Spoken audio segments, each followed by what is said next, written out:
Topic 3 addresses the Individualized Family Service Plan, or IFSP.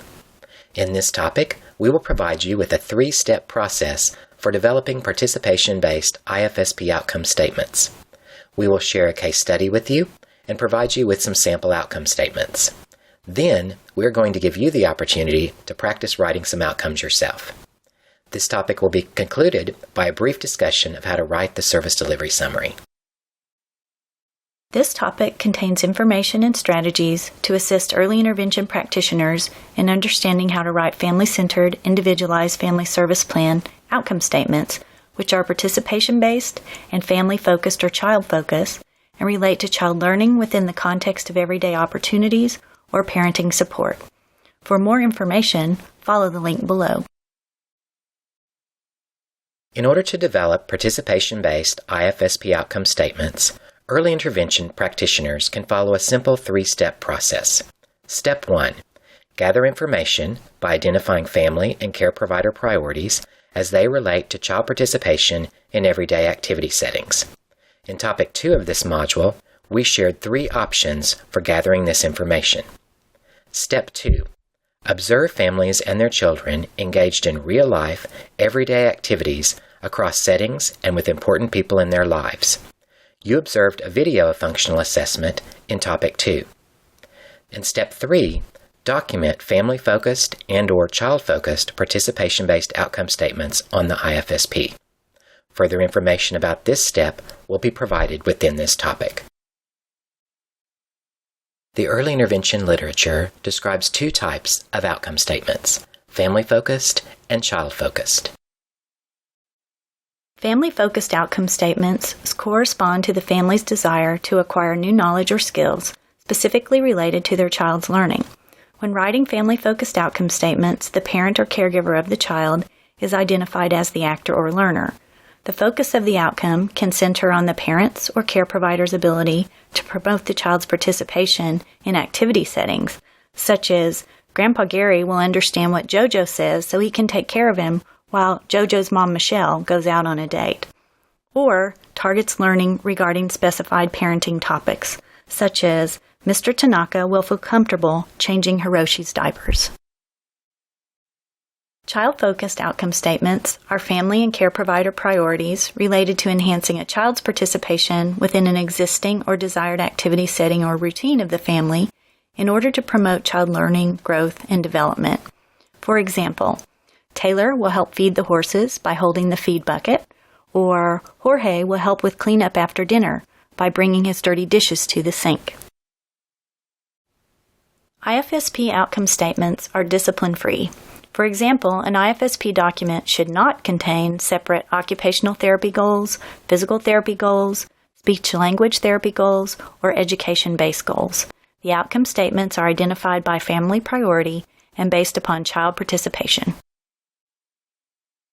IFSP outcome statements should be jargon-free and written in words that all team members can understand and as close to how the parent or care provider actually stated the outcome as possible. Practitioners often express a concern regarding measurability of participation-based outcomes. When writing the outcome statements, the parents determine whether or not the outcome has been achieved.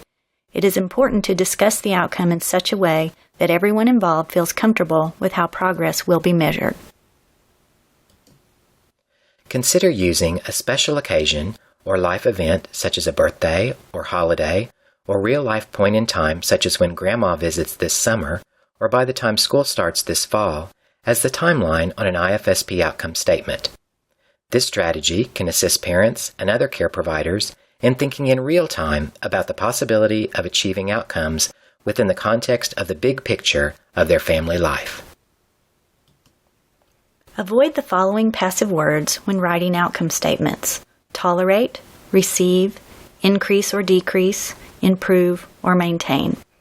Child-focused outcome statements should reflect enhanced participation and words that describe action, engagement, enjoyment, and involvement. The next 2 slides include a scenario about the Donovan family that we will use as background information to introduce you to good examples of participation-based IFSP outcomes. As you read or listen to this scenario, think about the family's priorities and possible IFSP outcomes. You can then match your outcomes to those provided. Let's meet the Donovan family. Mike, Pat, and their 2-year-old son Joey have recently moved to a farm just outside a rural community to be closer to their extended family members. Joey's mom and dad enjoy growing all of their own food. Joey loves to play in and with water, so much that the family has been required to lock the toilet lids and decrease the temperature of the hot water tank in their home because of Joey's interest in turning off and on the faucets. The family also shared that Joey likes to be outside. Joey is not fond of napping and does not sleep through the night. Joey's parents also worry that his lack of sleep contributes to some of his agitation. Mike and Pat want to learn more about Joey's diagnosis of autism and how to help their family understand Joey better. The Donovans have a large extended family. Joey has 10 cousins close to his age who live within 30 minutes from his new home. The Donovans attend church every Sunday with their extended family members and then share Sunday dinner together. They are anxious that Joey will not sit down at the dinner table for family meals, which they find particularly troublesome when the entire extended family shares meals together on the weekend. Based on the initial interview, administration of the asset-based context matrix, and a functional assessment of their mealtime routine, the following outcomes were developed with Mike and Pat at the IFSP meeting. As you can see, these outcomes include a mixture of child-focused and family-focused statements based on participation, interest, and functionality for the Donovans. Each outcome statement also contains a context in which the family can measure progress. Now we have 3 additional scenarios. Read the scenario and then convert the skill-based outcome statement at the bottom of the slide to a participation-based outcome. Remember, the new outcome can be either child-focused or family-focused and should be based on context, interest, and/or a parenting support. Once you have written your new outcome, advance to the next slide and compare your outcome to the example provided.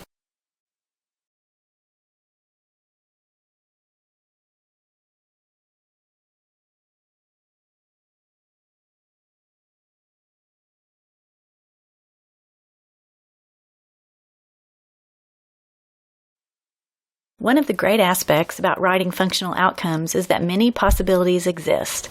That is, there are more right ways to write these types of outcomes than wrong. In this example, the child-focused outcome is based on Amber's love for Hank and Hank's love for trains. The focus is on the activity setting of playing with trains, and by doing this multiple times each day, Amber will have many opportunities to learn how to sit while playing with her brother.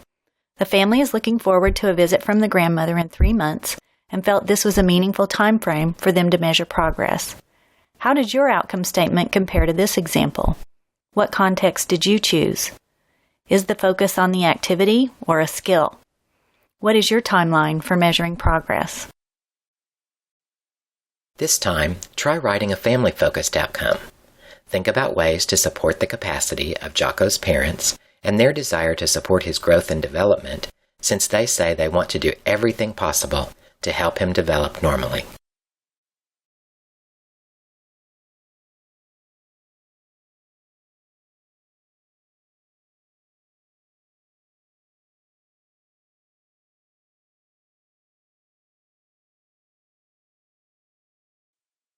How does your family-focused outcome statement compare to this one?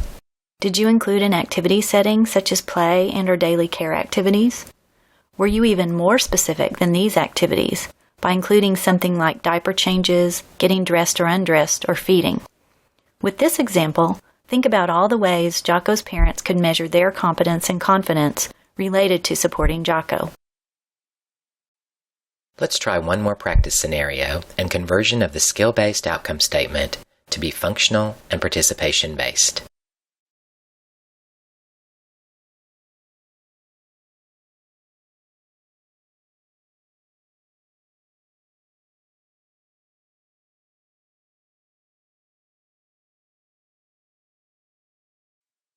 Compare your outcome with the one on the screen. This example is family-focused and uses mealtime as the context, since mealtimes provide many opportunities for LaToya to use words and build her vocabulary. LaToya's parents selected her aunts and uncles' understanding as the measure of progress, since they are the less familiar listeners. Now that you've had the opportunity to review a number of different scenarios and practice writing some IFSP outcomes, let's turn our attention to writing service delivery statements. All state and federal requirements apply. The IFSP is a promise to the family. Therefore, we must ensure that we do what we write on the IFSP. Any more or any less should result in a revision of the IFSP document. The service delivery should include the primary service provider, as well as any secondary providers or team members needed by the primary provider and family to accomplish the IFSP outcomes. To promote maximum flexibility in scheduling, recommended practice is the use of block scheduling on the IFSP. An example of the statement for the primary service provider might read, physical therapy services for 20 one-hour visits will occur in the home between January 3rd and April 3rd. The same IFSP might include statements for consultative visits, such as speech-language pathology services for 3 one-hour visits occurring in the home between January 3rd and April 3rd. If needed, additional consultative visits would be listed.